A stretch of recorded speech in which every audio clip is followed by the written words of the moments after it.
श्री स्वामी समर्थ. मित्रांनो, आज आपण जाणून घेणार आहोत नामसाधन कसे करावे याबद्दल. श्री स्वामी कृपा भक्तिमार्ग चॅनेलकडून तुम्हा सर्व भाविकांचे मनपूर्वक स्वागत. नामसाधन कसे करावे?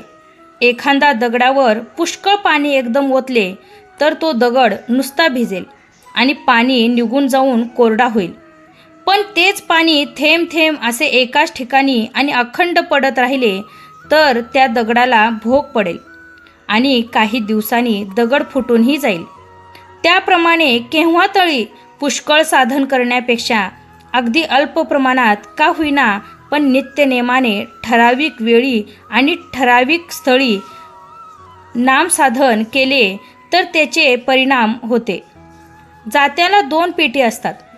त्यातले एक स्थिर राहून दुसरे फिरत राहिले तर दळण दळले जाते आणि पीठ बाहेर पडते. पण जर दोन्ही पेटी फिरत राहिली तर दळण दळले न जाता फुकट श्रम मात्र होतात. माणसाचे शरीर आणि मन अशी 2 पेटी आहेत. त्यातले मन हे स्थिर आहे आणि देह हे फिरणारे पेठे आहे. पण परमेश्वराच्या ठिकाणी स्थिर करावे आणि देहाने प्रपंचाच्या गोष्टी कराव्यात. प्रारब्धाचा संबंध देहापर्यंत असतो. प्रारब्धरूपी खुटा देहरूपी पेट्यात बसून तो त्याला फिरवतो आणि मनरूपी पेठे स्थिर असते.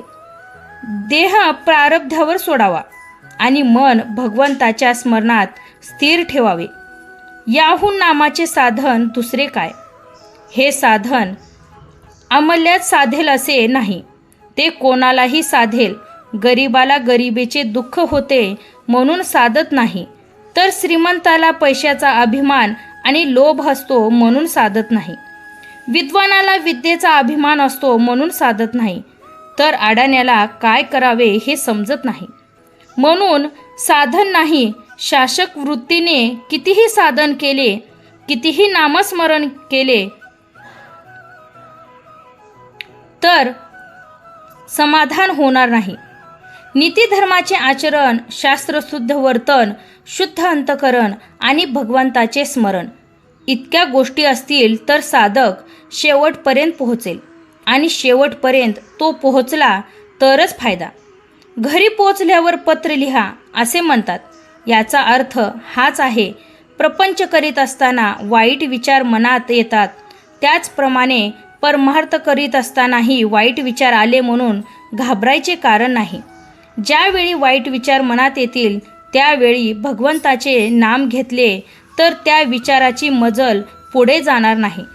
दृढ विश्वासाने नाम चालू ठेवावे. जिथे कर्तव्याची जागृती आहे, भगवंताची स्मृती आहे, तिथेच समाधानाची प्राप्ती होते. भगवंता मी तुझा आहे असे रात्र दिवस म्हणत गेल्याने भगवंत प्रकट होत नाही आणि भगवंत जितका प्रकट होत जाईल तितके मीपणाचे दडपण आपोआप कमी होत जाईल. प्रारब्धाची व ग्रहाची गती देहापर्यंतच आहे. मनाने भगवंत भजायला त्याची आडकाठी नाही. श्री स्वामी समर्थ. जय जय स्वामी समर्थ. मित्रांनो, आजचा व्हिडिओ आवडला तर व्हिडिओला लाईक करा, शेअर करा, सबस्क्राईब करा आणि बेल आयकॉनला क्लिक करा. कमेंटमध्ये तुमचा अनुभव लिहायला विसरू नका. चला तर मग परत भेटूया अशा आध्यात्मिक नवीन कथेसोबत. तोपर्यंत श्री स्वामी समर्थ. जय जय स्वामी समर्थ.